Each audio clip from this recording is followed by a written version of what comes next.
მოსახლეობა კარგად ხედავს თუ როგორ შეიცვალა ჩვენი დედაქალაქი უკეთესობისკენ ბოლო წლების განმავლობაში, რა პროექტები განხორციელდა.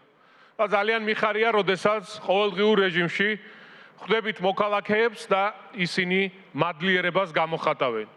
თუმცა ეს არ ნიშნავს იმას, რომ ქალაქში ყველაფერი მოწესრიგებულია და ვერ ხედავთ არსებულ პრობლემებს და გამოწვევებს. 21 საუკუნე სხვა გამოწვევებთან ერთად სწორედ მოწესრიგებულ ქუჩებისა და გადაადგილების ყველასთვის ხელმისაწვდომი ინფრასტრუქტურის შექმნას გვავალდებულებს. რა თქმა უნდა, ყურადღების მიღმა არ დაგვრჩება ხიდების, გვირაბების მშენებლობა და თუნდაც გრუნტის დამჭერი კედლების მოწყობა იქ, სადაც ამის საჭიროება და აუცილებლობა გვაქვს. რაც მთავარია, ნებისმიერი ტიპის სამუშაო ჩატარდება უმაღლეს დონეზე.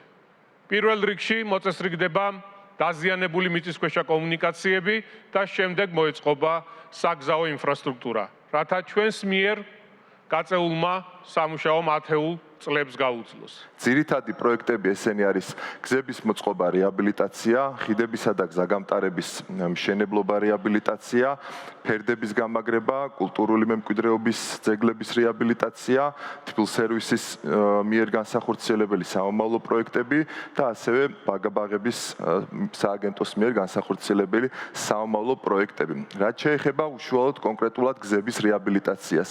როგორც ბატონმა კახიმ აღნიშნა, გზების რეაბილიტაციაში ბუნებრივია ჩვენ მხოლოდ ასფალტის საფარის შეცვლას არ გულისხმობთ, აქ არის საუბარი ძირეულ ფუნდამენტალურ სრულად კომუნიკაციების შეცვლაზე. პირველი ესეთი პროექტი არის აკაკი ბელიაშვილის ქუჩის რეაბილიტაცია, კოჯრის გზატკეცილის რეაბილიტაცია, ასევე დაგეგმილი გვაქვს კოჯრისა და წყნეთის ცენტრების სრული განახლება, სარეაბილიტაციო სამუშაოები.